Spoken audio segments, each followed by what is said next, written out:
Andiyan na naman ang mga inutil na sipsip. Napakakupad, tapos ang tamad pa. Walang kwenta.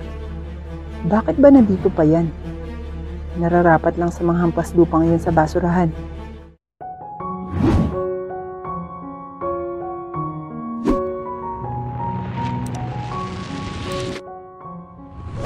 Simula ngayon, kayo na ang magiging katulong sa mansyon na ito. Kailangan sumunod kayo sa lahat na ipag-uutos ng mga amon natin. Kung hindi, mawawalan kayo ng trabaho. Saad ng headmaid ng mansyon. Tumango naman ang maglola. Ang matandang si Imelda at ang apo niyang si Elisa ay pumasok bilang katulong sa isang mayamang negosyante. Mahirap na kasi ang buhay nila sa probinsya, kaya't napagpasyahan nilang pumasok na lang bilang katulong. Para kahit papano, ay may pera silang maipapadala sa pamilya nila sa probinsya. Puro gulay lang kasi ang nakakain nila at minsan ay hindi pa sila nakakakain. Pahirapan din kung may sakit ang kamag-anak dahil walang malapit na ospital sa kanila at konti lang din ang may klinika. Strikto ang amo nating mga negosyante pati ang mga anak niya. Kailangan sumunod agad kayo sa mga utos nila. Kahit anong ipag-utos nila sa inyo, kailangan nyo agad sundin. At kapag oras ng trabaho, trabaho lang ang gagawin. Bawal kumain o magpahinga. May oras kayo para gawin yon. Ayaw na sir ng mga tatamad-tamad. Kailangan laging malinis ang mansyon. Dapat walang makikitang alikabok sa anumang sulok ng mansyon. Kada buwan ang sweldo nyo. Bawal bumali. Naiintindihan nyo ba? Striktong saad ng headmaid. Tumango naman ang dalawa. Sige na, ngayon na magsisimula ang trabaho nyo. May mga nakatoka ng trabaho sa inyo. Kumilos na kayo. Utos nito. Kinuha naman ng dalawa ang mga gamit panglinis at nagsimula ng magtrabaho. Lola, magiging maayos ba tayo dito? Mukhang masusungit yung mga tao dito eh. Nangangambang saad ni Elisa. Huwag ka nang mag-alala, apo. Magiging maayos ang lahat. Pasensya na kung kailangan mo na magtrabaho, imbes na mag-aral ka lang. Malungkot na sabi ng kanyang lola. Huwag po kayong malungkot, lola. Desisyon ko naman po ito. Gusto ko pong makatulong sa pamilya natin. Sawa na po ako makita silang nahihirapan. Kaya masaya na po ako na tutulungan ko sila. Sagot naman ni Elisa. Napakabait mo talaga, apo. Kaya ikaw ang pinakapaborito kong apo eh. Saad ng lola ni Elisa. Naku lola, magagalit yung mga kapatid ko kapag narinig nila yan. Biro ni Elisa. Natawa naman ang lola niya. Kayong dalawa, anong pinagchichismisan nyo dyan? Bakit ayaw nyo pang magtrabaho? Tatamad-tamad kayo ha? Gusto nyo mawalan ng trabaho? Nagulat naman ang dalawa nang may sumigaw sa kanila. Nang tingnan nila yon, ay isa din ito ang katulong. Lumapit ito sa kanila at biglang hinampas si Elisa. Nalaki ang mga mata ng matanda. Bakit mo ginawa yun? Galit na tanong nito. Ayan ang parusa sa mga katulong na tatamad-tamad.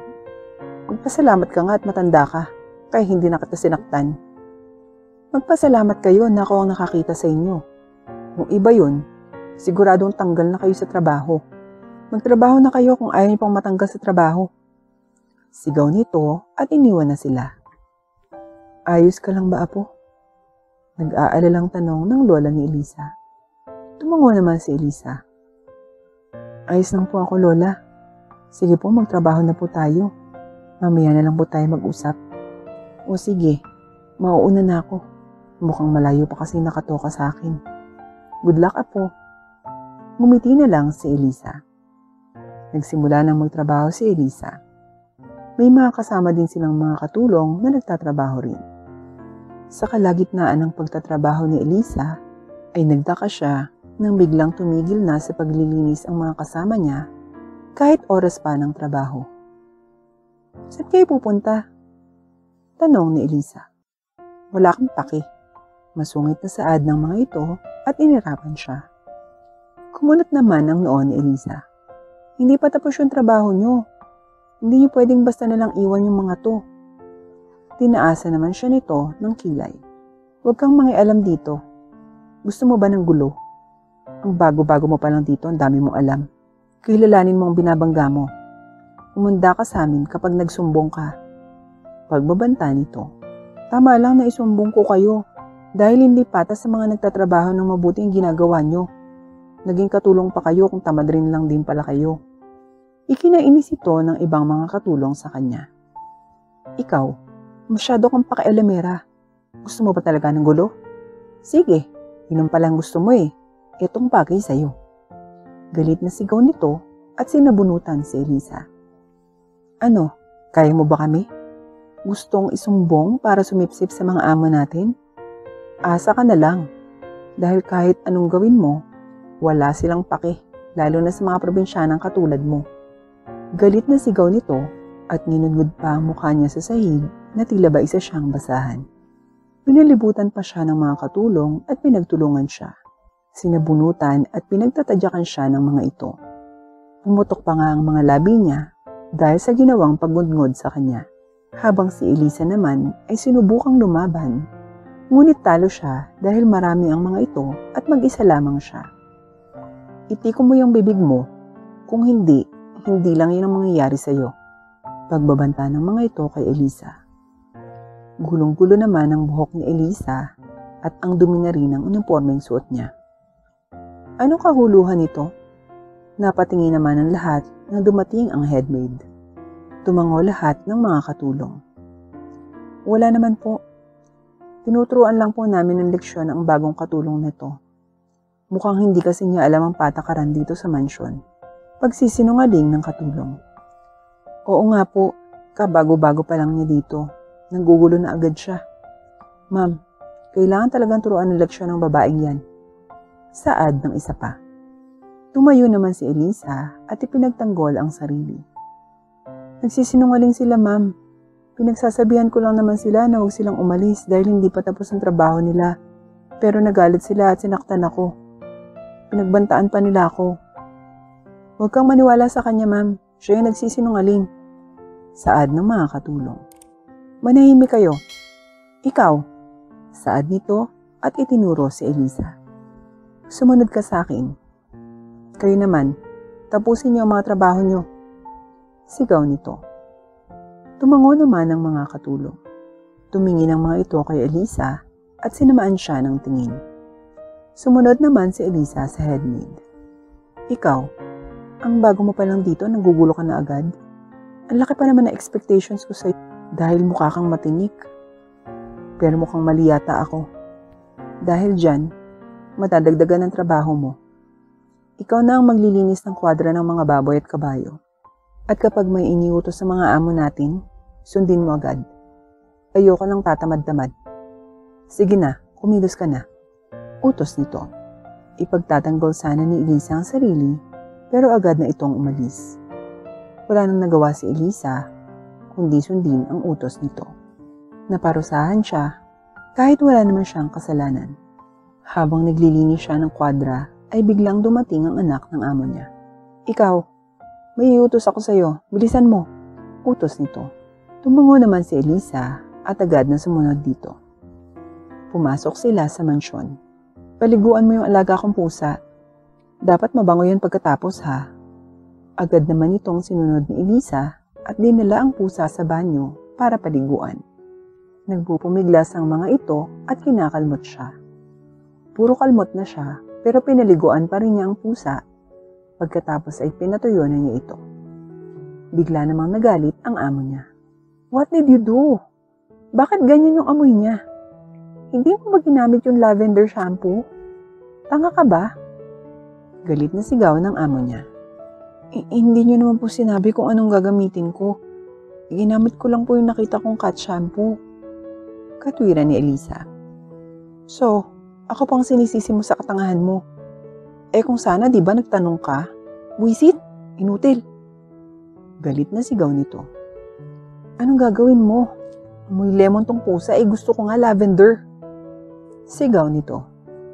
Papaliguan ko na lang po ulit siya. Nagulat siya nang bigla siya nitong hinampas ng collar. Tanga ka ba o nagtatanga-tangahan? Gusto mo bang magkasakit yung pusa ko? Ha? Ha? Galit na sigaw nito at pinaghahampas siya ng collar. Tumama pa ang bakal ng collar sa balat niya, dahilan para magkapasay yun. Sorry po. Tama na po, ma'am. Please, tama na po. Pagmamakaawa ni Elisa dahil nasasaktan na siya. Ayan ang hirap sa inyong mga hampas lupa. Hindi niyo magawa ng maayos yung utos sa inyo. Mga walang kwenta. Galit na sigaw nito. Nang mapagod, ay tinigilan na nito si Elisa. Umalis ka na sa harapan ko. Agad namang umalis si Elisa. Nang makalayo, ay naluha na lamang siya. Unang linggo pa lang niya, pero puro pagmamaltrato na agad ang natanggap niya. Nag-alala tuloy siya kung ano na ang nangyayari sa kanyang lola. Baka nilalait na ito ng mga kapwa nito katulong. Nalulungkot nga siya dahil imbes na magdamayan silang mga katulong dito, ay sila pa ang nananakit at naghihilahan pababa. Tapos na ang trabaho at matutulog na silang maglola. Lola, ayos na po ba kayo? Hindi po ba nila kayo minaltrato, nilait, binastos? Nag-aalalang tanong ni Elisa. Nalungkot naman ang lola niya. Gusto ko mang sabihin hindi. Ayoko namang magsinungaling sa'yo.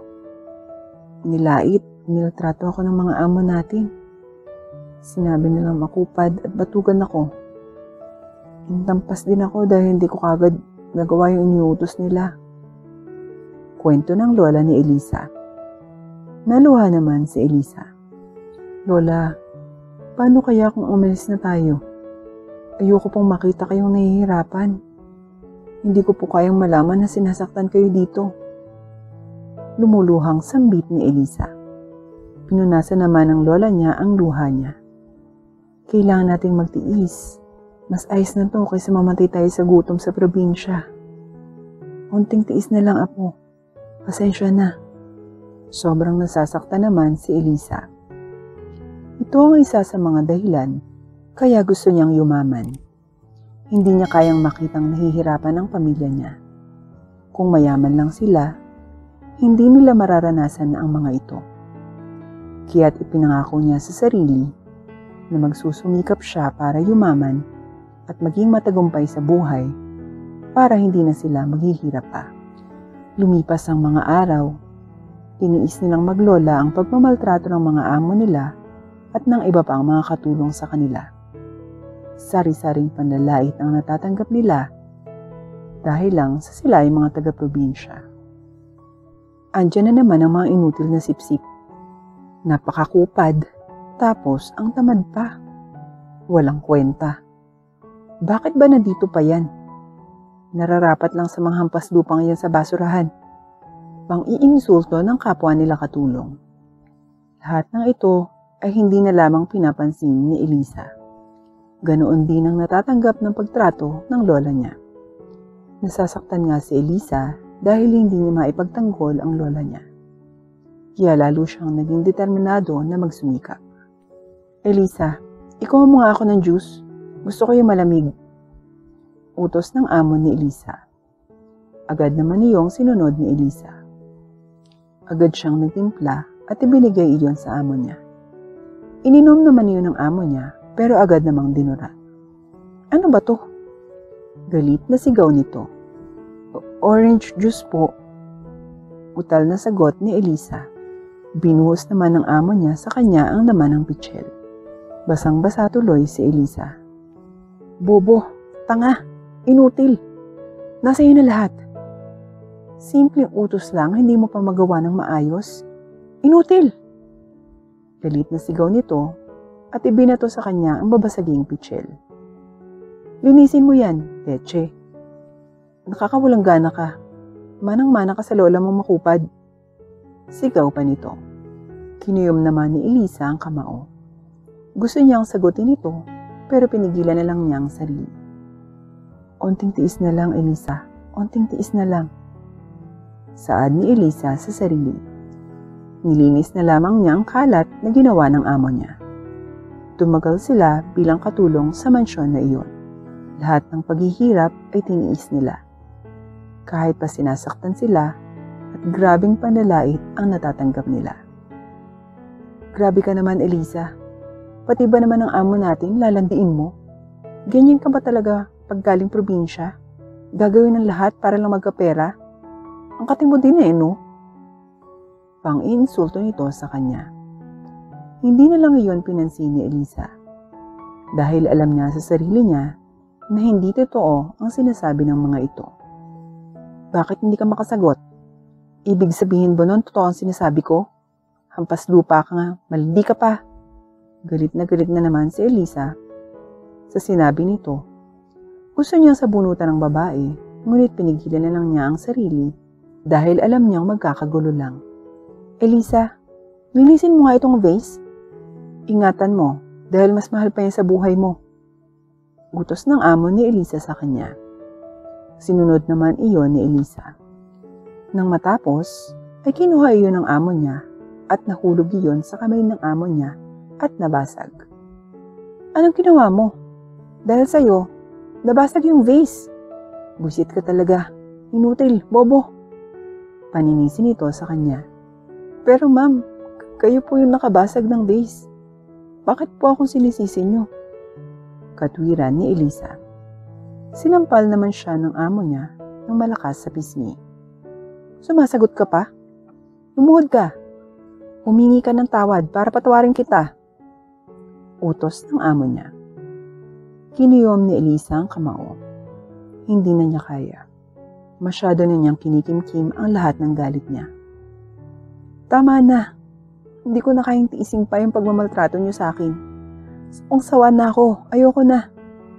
Sigaw ni Eliza. Bigla naman siyang hinampas at sinabunutan ng amo niya. Ang lakas ng loob mong sigawan ako. Gusto mo bang tanggalan kita ng trabaho? Galit na sigaw nito. Oo, mas mabuti pa yun kaysa tiisin ang lahat ng pananakit at pang-iinsulto nyo. Mayaman ka nga, pero hindi mo kayang rumispeto sa kapwa. Pinapangako ko sa'yo, balang araw, ikaw ang magmamakaawa sa harapan ko. Pagbabayaran mo lahat ng pagmamaltrato na ginawa mo sa amin ng lola ko. Galit na saad ni Eliza. Asa ka pa? Mangarap ka na lang.